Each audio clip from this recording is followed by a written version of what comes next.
السلام عليكم ورحمة الله وبركاته. أبنائي طلبة وطالبات الصف الرابع، أهلا وسهلا بكم في فيديو جديد. النهارده يا شباب هنحل مع بعض تدريبات الكتاب المدرسي الدرس الثالث البيئات المصرية ومواردها الطبيعية، كتاب المدرسة دراسات سنة رابعة صفحة 48 و 49.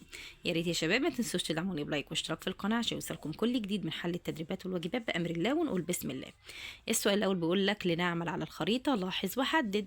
طيب لاحظ الخريطة التالية واكتب علامة يدل كل لون من الألوان الموجودة في مفتاح الخريطة، واصفا كل مدلول بجملة من مفرداتك الخاصة. أنا هقول له اللون الأخضر اللون الأخضر ده بيعبر عن بيئة زراعية، واللون الأصفر ده بيعبر عن بيئة صحراوية اللي هو لون الرمال اللون الأصفر.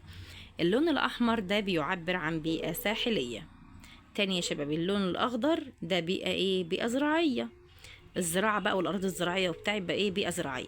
اللون الأصفر اللي هو الصحراء اللي هو البيئة صحراوية. اللون الأحمر بيئة ساحلية. يلا يا بطل بيقول لك هنا نتعمق في الفهم، أجب واقرأ وأجب. يلا يا بطل بيقول لك اقرأ الدرس مرة أخرى ولاحظ الخريطة صفحة 46، ثم انسب المظاهر التالية للبيئة الطبيعية اللي بتنتمي ليها. المية العذبة حيث نهر النيل وفرعيه، طبعا هتقول له بيئة زراعية. عندك الرمال السوداء في بعض المناطق على طول سواحل البحر المتوسط، دي بيئة ساحلية. جبال شاهقة وهضاب متعددة، ده طبعا أول ما يقول لك جبال افتكر الصحراء على طول، لأن الجبال بتكون في الصحراء يبقى بيئة صحراوية. تجمعات كبيرة من الرمال برضو بيئة إيه؟ صحراوية، زي الكثبان الرملية لها أشكال مختلفة. طيب شعاب مرجانية ذات ألوان خلابة، دي بيئة ساحلية في البحر الأحمر. بيئة ساحلية عندك شعاب مرجانية جميلة جدا، بيروح مخصوص السياح يزوروها، مقصد للسياح. طب تربة خصبة بتزرع فيها المحاصيل الصيفية والشتوية، دي بيئة زراعية. يبقى الأولى بيئة زراعية، بيئة ساحلية، بيئة صحراوية، بيئة صحراوية، بيئة ساحلية، بيئة زراعية. يلا يا بطل، هنا بيقول لك اكتب مسرحية في فصل بتتناول مش عارفة ايه، يعني دي ما فيهاش اي حاجة، ما فيهاش حل. حلنا صفحة 48 وانتقل لصفحة 49. بيقول لك هنا ايه بقى؟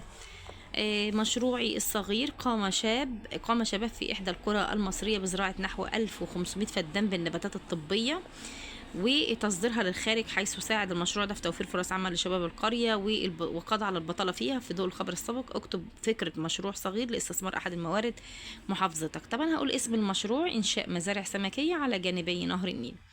اسم المشروع إنشاء مزارع سمكية على جانبي نهر النيل. الهدف من المشروع إيه؟ هتقول له زيادة الثروة السمكية، زيادة الثروة السمكية. المورد الطبيعي الرئيسي للمشروع هتقول له نهر النيل. يلا يا بطل بيقول لك مكان تنفيذ المشروع، هتقول له على جانب نهر النيل.